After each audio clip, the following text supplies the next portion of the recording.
Hi guys, Ellie here from the garden, and today we're doing a harvest from the container garden. So I thought I'd take you along with me. Let's see what we can get.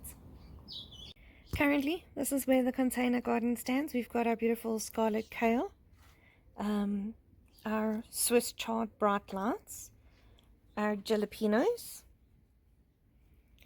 the eggplant, tomatoes, and some basil. So today my intention is to harvest our tomatoes, maybe see if there are any jalapeños that are ready, and harvest some Swiss chard as well as some kale for dinner tonight. As you can see, we've got quite a few tomatoes on this bush that are ready for picking. So what I'm going to do is I'm going to take the red ones and those that are blushing slightly, and I'll explain that as I do it.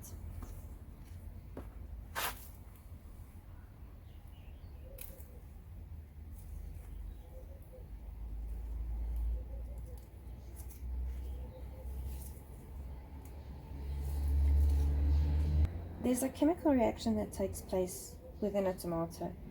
So if your tomato has already started to change color, like these two for instance, I'm not sure if you can see this, but the shoulders are already turning red. This is called the blush.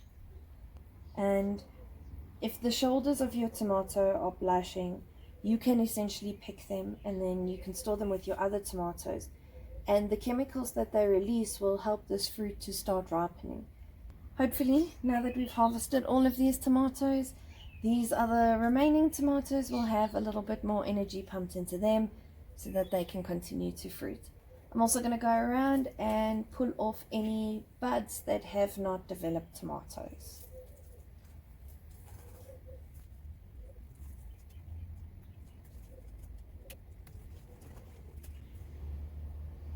As well as any sickly looking leaves. Before I move on to the jalapeños and the rest of our harvest, I just want to stop here at this eggplant and remove any of the flowers that haven't been pollinated, just because there's no point in them being on the plant. They're just zapping unnecessary energy.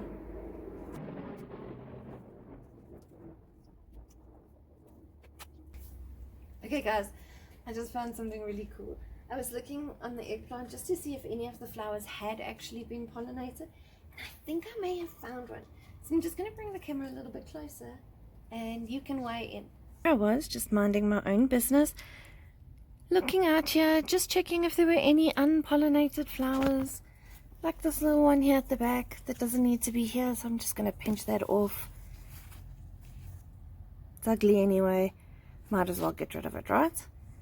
So I was doing this, and then I found this guy, and I thought, okay, maybe. And then I tipped it like this. And look here.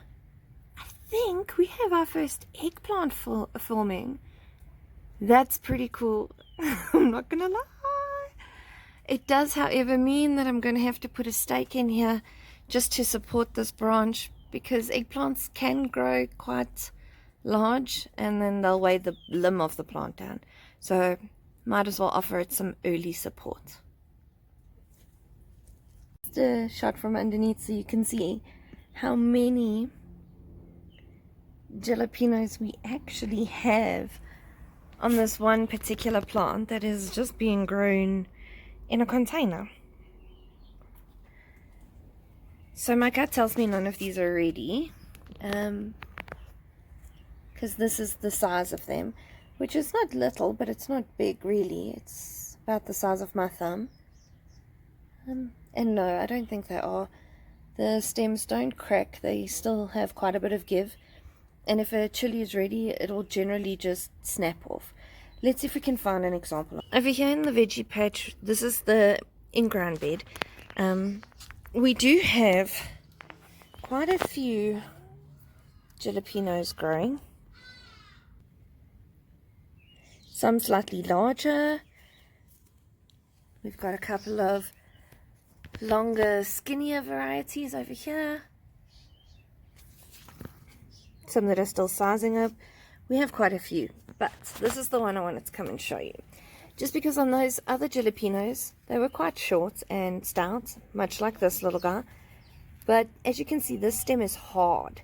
So when you go to pull it up, it snaps off. And then that's how you know that your jalapenos are actually ready for harvest.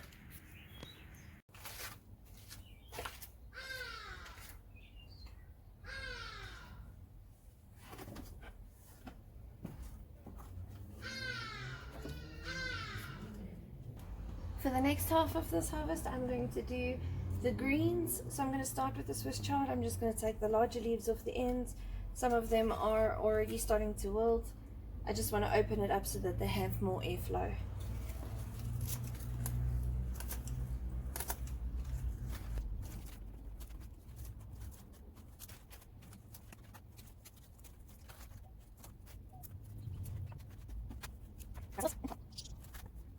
So I did give these Swiss chards a fairly brutal cut, but in all fairness they should be fine. As you can see, I didn't touch any of the young shoots, the center shoots, so it'll continue to grow. And at least by taking it down like this and using these ingredients now, or the produce now, over the festive season when we're a little bit busier and maybe not even home all the time, the Swiss chard will have enough time to regenerate and grow some substantial sized leaves. And we've already got a little bit of a powdery mildew situation happening here.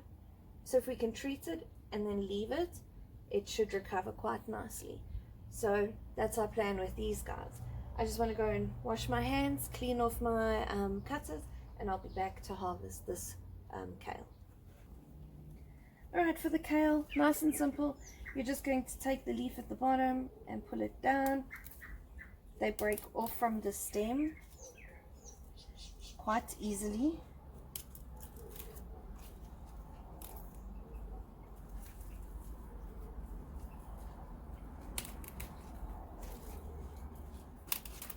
I'm not going to be taking them all, probably just two more, this one and this one. And this will probably use for a stir fry with the Swiss chard and the jalapeno we picked from the in-ground bed.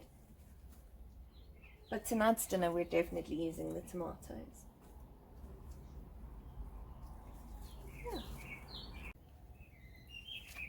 Well, here's our harvest. So we've got some scarlet kale, some Swiss chard bright lights, and our volunteer tomato.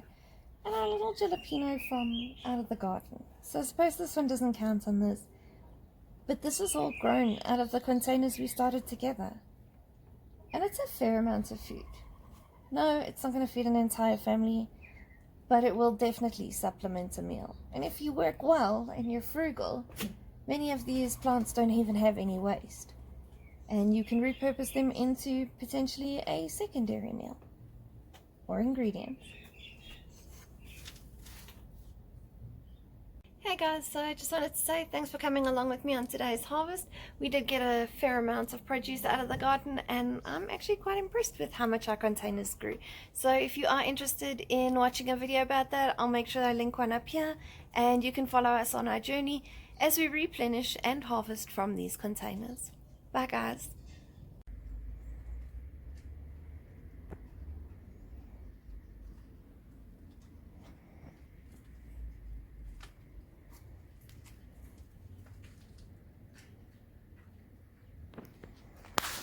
Actually forget a bit of parsley or basil.